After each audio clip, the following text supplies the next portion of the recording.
Hi guys, pupunta nga pala akong Philippines pero mag-layover muna ako dito sa Japan. Sa Narita Airport nga pala ako pupunta. From here na Manila na ako. Ayan nga pala yung baggage ko. And pupunta nga pala ako ng Terminal 2 kasi nga magre-rent ako. At pupunta nga ako dito nga sa Capsule Hotel para mag-overnight kasi next day pa yung flight ko. Sumakay muna ako ng elevator. Medyo nagutom na nga ako. Pasensya na kayo sa camera kasi dalawa yung luggage na hila-hila ko at nagbibideo ko.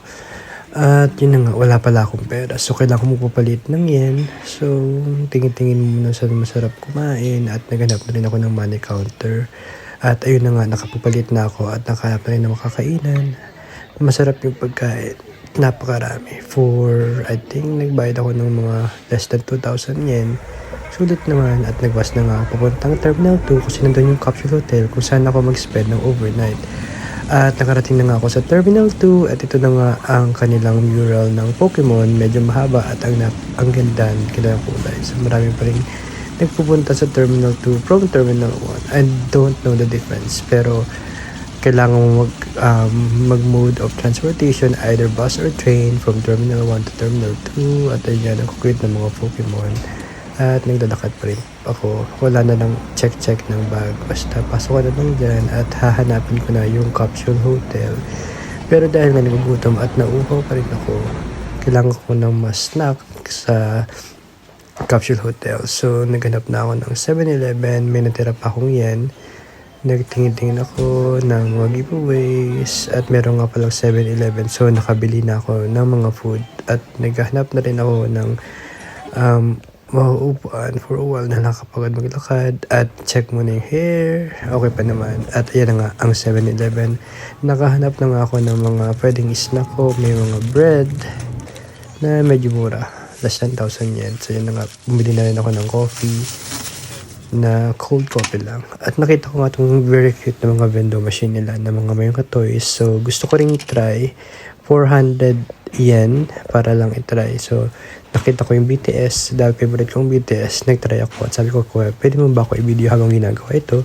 So natry ko na rin, 400 yen. So hindi ko alam kung magkano equivalent noon sa Australian dollar. So idikot-ikot na at nakakuha na nga ako. I think nakuha ko si Suga, pero happy na rin ako. Nag-thank you na rin ako kay Kuya. At pupunta na nga ako sa Capsule Hotel. Ito yung tsura niyan. So excited na ako. Ang pangalan pala ng Capsule Hotel ay 9 hours. 9 hours I think. So dyan ako mag-spend na overnight. Pagod na rin ako. Nakakapagod na may hila-hila kang luggage at antok. Gusto ko na rin maligo dahil medyo mainit ang weather sa Japan. So ito na nga yung 9 hours.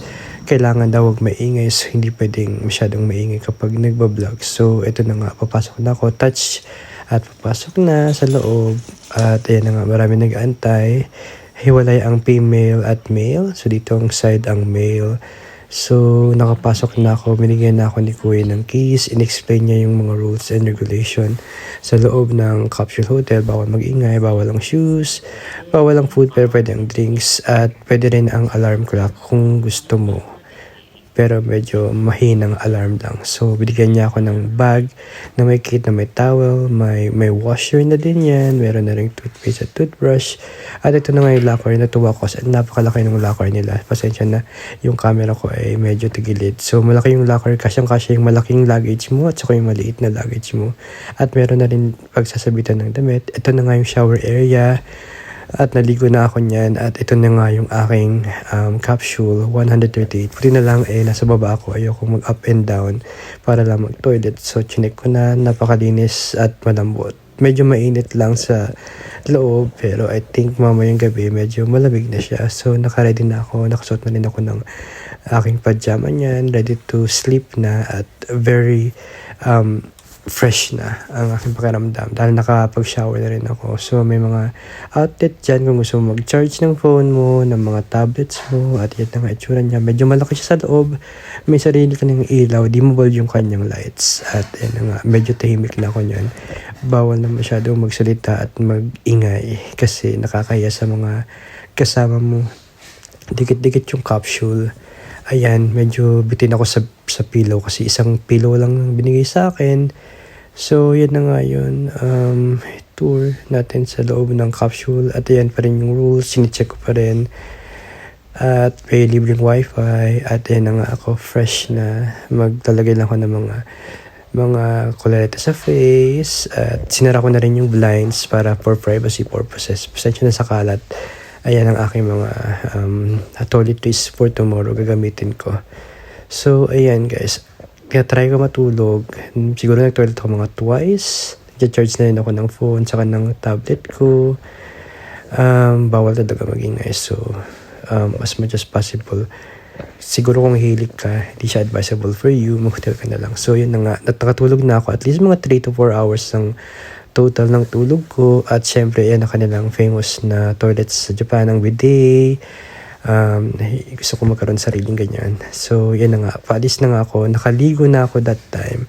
Gumising na ako ng maaga. Siguro mga 3 hours before my flight. Nag-ready na ako papuntang Philippines. So, medyo bitin ang tulog pero well rested naman. Yun na nga, chinek ko na yung locker ko. May natira pa ako. Chinek ko. Ayan, malinis. Wala naman natira. Mag-out na ako. Ayos ko rin yung luggage ko at palabas na ako. At masaya naman ako. Na-experience ko ang capsule hotel at iniwan ko na nga yung sleeper. Malinis talaga sila at ayan na nga si Haring Araw. Bumungad na.